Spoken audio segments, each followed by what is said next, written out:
जय हिंद दोस्तों। कैसे हो आप सब? कैसी चल रही है आप लोगों की तैयारी?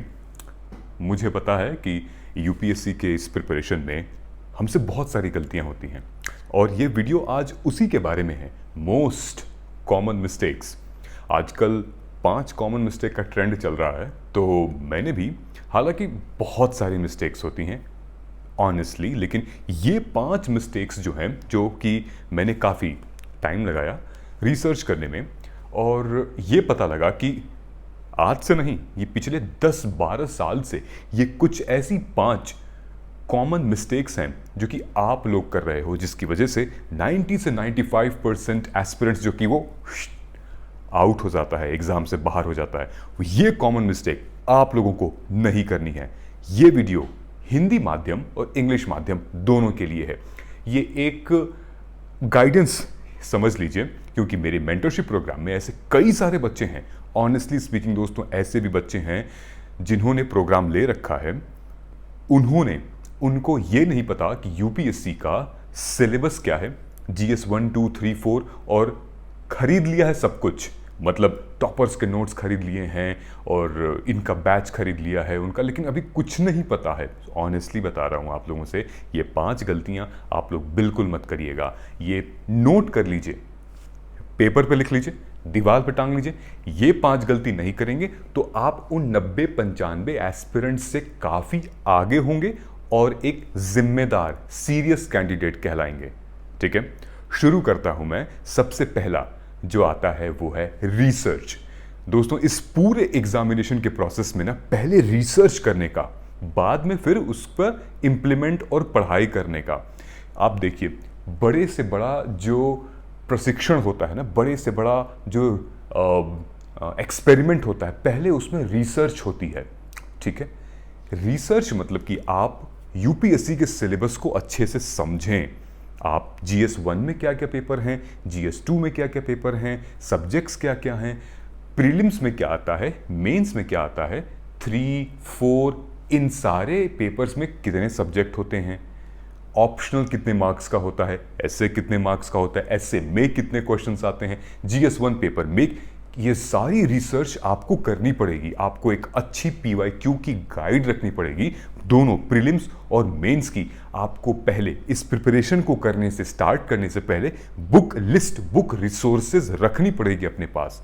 मतलब कि बीच में आप ना जाके, अपनी तैयारी के बीच में, और आपको लगे अरे भैया मेरे पास तो ये किताब ही नहीं है, मैं तो फलाने के लेक्चर देख रहा था। तो ये सब आपकी प्रिपरेशन में एक डेंट है, वहीं पर आप जो है गिरेंगे और बहुत बुरा खाएंगे। इससे पहले ये चीज़ हमें नहीं करनी है, पहले रिसर्च करना है। इस वीडियो को आप शेयर कर दीजिएगा, कि जो भी वैल्यू लगे शेयर कर दीजिएगा। ठीक है, दूसरा इंपॉर्टेंट बात आता है हमारा एनसीईआरटी। मेरा ये मानना है, अगर आपको अपने भैया की बात माननी है, तो एनसीईआरटी बहुत इंपॉर्टेंट है दोस्तों। मेरे बैच में ऐसे कई सारे स्टूडेंट भी हैं जो कि हाउसवाइफ्स हैं। वो लगभग 28-29 साल की हैं और बच्चे भी हैं। पढ़ाई से और एनसीईआरटी से नाता राबता बहुत सालों पहले टूट चुका है। एनसीईआरटी एक फाउंडेशन खड़ा करती है। जो हम स्कूल में पढ़ते थे, वो एनसीईआरटी आप उस नज़रिए से नहीं पढ़ोगे। ये एक ऑफिसर का एग्ज़ाम है, ये एक एडमिनिस्ट्रेटिव सर्विसेज का एग्ज़ाम है, ये कोई स्कूल कॉलेज का एग्ज़ाम नहीं है। तो आपको अब एनसीईआरटी बिल्कुल बेसिक से, स्टार्ट से पढ़नी है। जो भी मैंने एनसीईआरटी के ऊपर वीडियो बना रखी है, वीडियो के एंड में लगा दिया है, आप देखिएगा कौन कौन सी एनसीईआरटी आपको पढ़नी है। ठीक है, कोई भी डाउट नहीं होना चाहिए दोस्तों।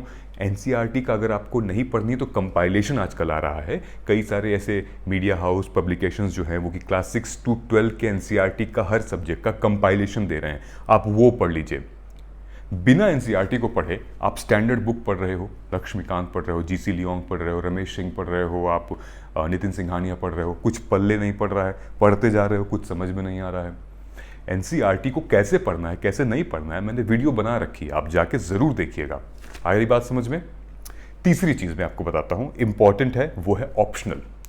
हम क्या करते हैं, अपना ऑप्शनल सिक्का उछाल के करते हैं, या फिर हम 2-3 टॉपर्स की वीडियो देख लिए और फिर वहाँ से करते हैं। दोस्तों, ऑप्शनल की स्ट्रैटेजी बहुत यूनिक होती है। ऑप्शनल 500 मार्क्स का होता है और आप पूछते हैं कि भैया आप बता दीजिए कि मैं क्या ऑप्शनल लूँ।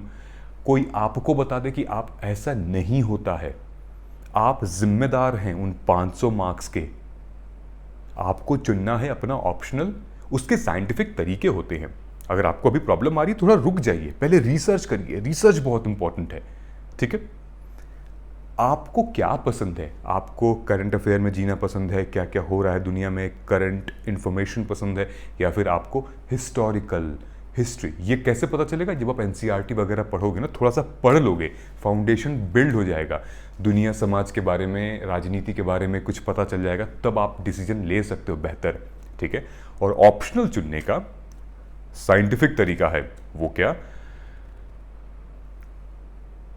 बुक लिस्ट है कि नहीं, नोट्स मिल जाएंगे कि नहीं, कोई अच्छा टीचर है कि नहीं, आप आंसर लिख रहे हो तो उसका इवैल्यूएट करने वाला कोई है कि नहीं, आपने PYQ देखा है अपने ऑप्शनल का, आपने सिलेबस देखा अपने ऑप्शनल का, 2-3 टॉपर्स की वीडियो देखिए आपके ऑप्शनल वाली, और देखिए कि उन्होंने क्या बोला है।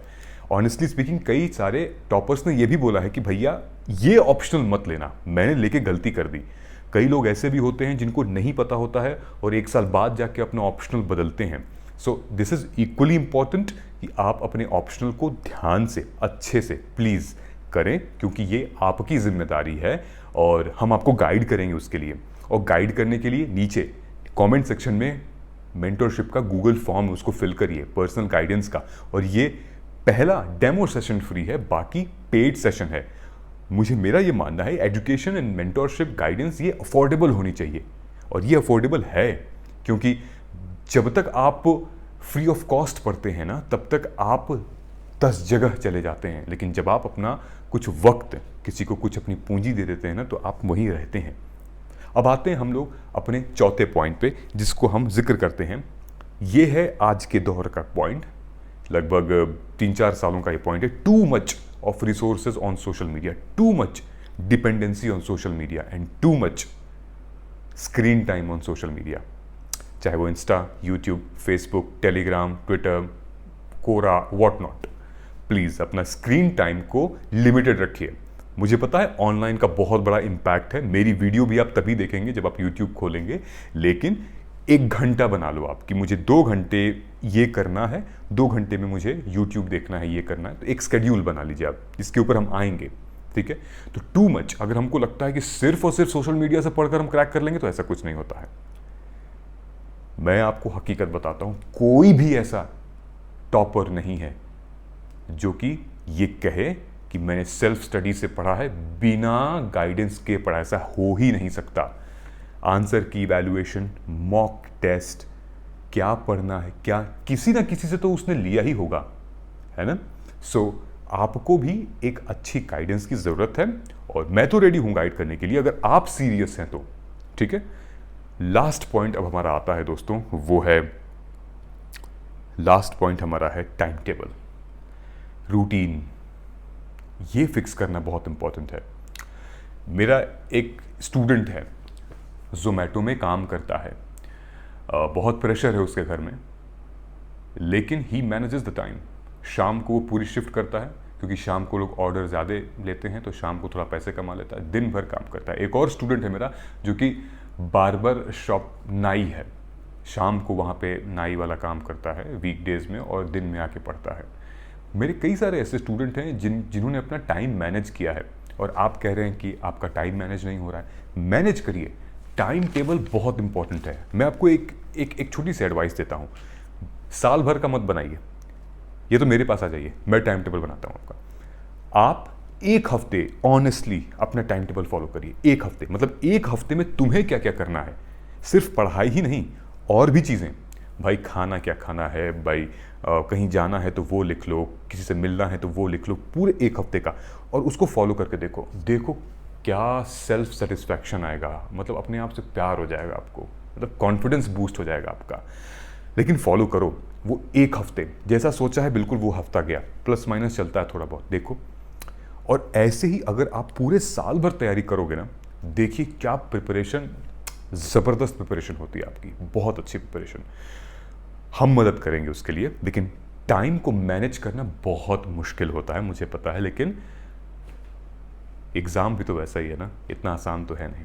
सो आई थिंक ये 5 पॉइंट बहुत इंपॉर्टेंट थे जिसका जिक्र मैंने आपको किया है। रिसर्च करना है यूपीएससी के पैटर्न का, सिलेबस का, एनसीईआरटी का, और साथ में मैंने आपको बताया मेरी एक स्टूडेंट है जो कि मैंने बताया था ना कि ऑलरेडी उसने सब कुछ खरीद लिया लेकिन पता ही नहीं उसको कि भाई जीएस पेपर 1 में कितने सब्जेक्ट हैं, 2 में कितने सब्जेक्ट हैं। सो प्लीज़ ऐसी गलती ना करें, मेंटर्स के पास आप आएँ और जिक्र करें उसके बारे में। ऑप्शनल का selection, to much of resources, बहुत ज़्यादा रिसोर्सेज पे अगर आप जाएंगे तो सेल्फ स्टडी नहीं कर पाएंगे बेटा, समझ में आ गया आपको। और आ गया टाइम टेबल। आई होप चीज़ें आपको थोड़ी क्लैरिटी मिली होगी और मैं सपोर्ट करने के लिए 100% रेडी हूँ अगर आप सीरियस है तो। सो उम्मीद है आपको ये वीडियो पसंद आया होगा। मुझे कमेंट करके बताइएगा कि इन 5 में से आपकी सबसे बड़ी प्रॉब्लम क्या है, वो कमेंट करके बताइएगा, और आप किस साल एग्जामिनेशन दे रहे हो। मिलते हैं अगले वीडियो में, तब तक नमस्कार, जय हिंद, जय भारत।